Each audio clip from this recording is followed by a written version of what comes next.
وبركاته aad iyo aad baan idin salaamayaa dhamaantiin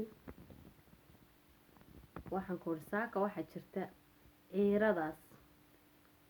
barafkii ciira ku darsantay marka insha Allah Ilaahay inaga nabad galiyo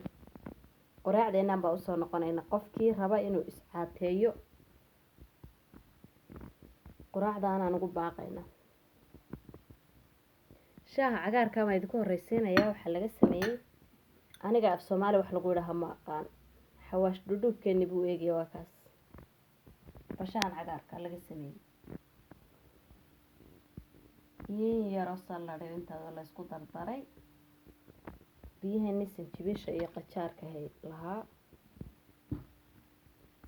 boorashkeeni ama maashaalaha boqofka soo qangeedahaas lagu daray iyo midhahaas iyo bahalkan yar yar aad iyo aad buu u fiican yahay iscaateynta wax buu ka qaataa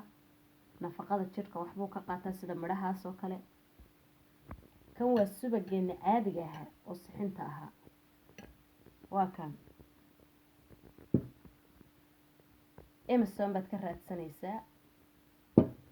ama dukaamada dabeeciga ah oo dariska kula oo magaalada aad degan tahay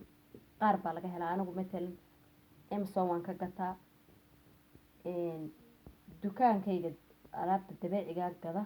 waan ka soo iibsaday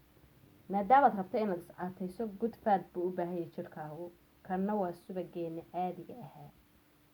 waa sida avokaadaha iyo kale wuxuu dilayaa maxay ahayto markaas inaad waliba ku karisaa fiican sidii isu jiito oo u dhaxgalo boorashka aniga hadda kor baan kaga daray waan degdegayaa shaqadii baan ka habsaamaya marka kor baan kaga daray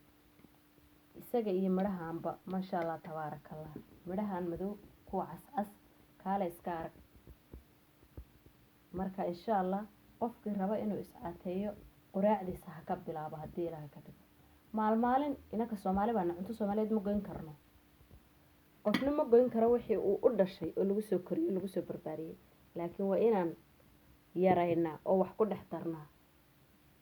maadaama goyn kareen wixii lagu dhex daray wayna raadina caruurta waad baraysaa odayga waad baraysaa laakiin adigu iska bilow horta ha ku arkaan kadib bay kugu soo daysanayaan marka qofku wuxuu sameeyaa dadka kalena ku daystaan